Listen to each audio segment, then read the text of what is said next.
Pertama, banyak orang yang seperti terkejut ketika Nasdem mendeklarasikan Anies sebagai capres. Menurut saya nggak perlu itu, karena berulang-ulang Surya Paloh melakukan hal yang sama. Sebelum PDI Perjuangan mengusung resmi Jokowi, Surya Paloh dan Nasdem lah yang mengajukan Jokowi. Sebelum partai yang lain mengajukan Ahok di Jakarta, Surya Paloh dan Nasdem lah yang mengajukan mereka. Pionir gitu ya. Ridwan Kamil juga dulu. Jadi ada dua hal yang penting di sini. Yang pertama adalah berpolitik itu adalah mengatur perebutan momentum. Dan dalam soal itu harus diakui bahwa Surya Paloh mengambil momentum di saat yang lain masih terus-menerus mempersiapkan diri. Terlalu lama, warming up-nya terlalu lama. Itu penting. Lalu kemudian yang kedua, yang menurut saya juga penting dalam kaitan dengan ini bahwa adalah ketika kemudian nama Anies diajukan oleh Nasdem, ada satu perbedaan yang harus kita garis bawahi di antara Anies dengan Jokowi.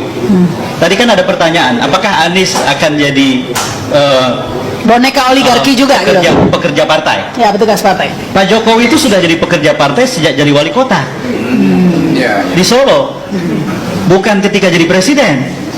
Dan Anies berhasil tidak jadi pekerja partai selama 5 tahun jadi gubernur. Wah, poin bagus ini. Ini penting menurut saya untuk digarisbawahi supaya diskusi kita seimbang.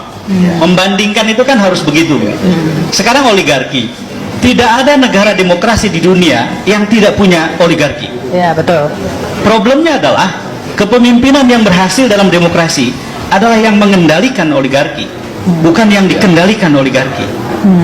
Jadi harapan kita ke depan adalah ada presiden kita di masa yang akan datang ini yang bukan jadi alatnya oligarki, tapi dia mengendalikan oligarki. Bagaimana caranya? Pertama, ini harus jadi urusan saya dengan Anies nih. Urusan saya dengan Anies bukan urusan sebagai supporter. Urusan saya dengan Anies atau calon presiden yang lain sebagai voter. Kalau sebagai supporter, apapun yang dia kerjakan salah atau benar didukung, itulah supporter. Tapi kalau sebagai voter, orang yang habis memilih, pada hari selesai dia memilih, dia mengubah posisinya menjadi penagih janji. Ketika yang bersangkutan melanggar janji yang dia ajukan selama kampanye, maka orang itu harus di barisan yang terdepan untuk melawan. Nah, dalam konteks itu menurut saya, jika Anies ingin berbeda dari presiden sebelumnya, yang harus dia kerjakan antara lain adalah menjadi pionir, menjadi orang pertama di Indonesia yang ketika jadi presiden memprakarsai sampai terwujud adanya undang-undang pendanaan politik. Nah, itu. Undang-undang pendanaan politik, political financing. Indonesia tidak punya itu. Tidak punya itu. Memang ada aturan tentang politik, money politik di mana-mana tersebar, tidak pernah ada yang ditegakkan. Di Indonesia harus ada presiden yang berani mengambil posisi tidak konflik of interest dengan persoalan yang dibahas ini. Selama ini tidak ada yang berani. Selain itu juga 0% itu juga biangnya. Nah, menurut saya kalau ada undang-undang pendanaan politik, maka kemudian banyak sekali hal yang bisa dipersehat. Karena di banyak demokrasi, undang-undang pendanaan politik itu antara lain mengatur misalnya soal bagaimana uang dalam kegiatan politik dikumpulkan. Bukan hanya jumlahnya, tapi transparansinya, akuntabilitasnya. Lalu kemudian yang kedua, bagaimana uang dalam urusan politik dikeluarkan. Dalam demokrasi yang sehat tidak boleh ada orang yang duitnya tidak berseri, membuat iklan setiap hari, menghabiskan frekuensi publik di televisi, sementara tidak ada kandidat yang lain bisa menyaingi dia. Tidak boleh. Harus ada aturan itu. Lalu kemudian yang ketiga adalah larangan atau mengharamkan repayment.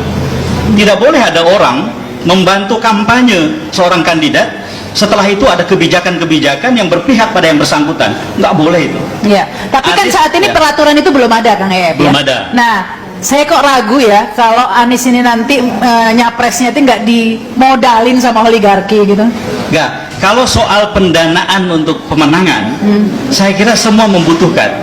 Tetapi pada saat terpilih dan dilantik, hubungan itu terputus, Rahma. Ya mana mau, nggak balik modal. Tergantung presidennya. Selama ini kita punya dua presiden yang seperti Rahma bayangkan itu, seperti yang Rahma simpulkan.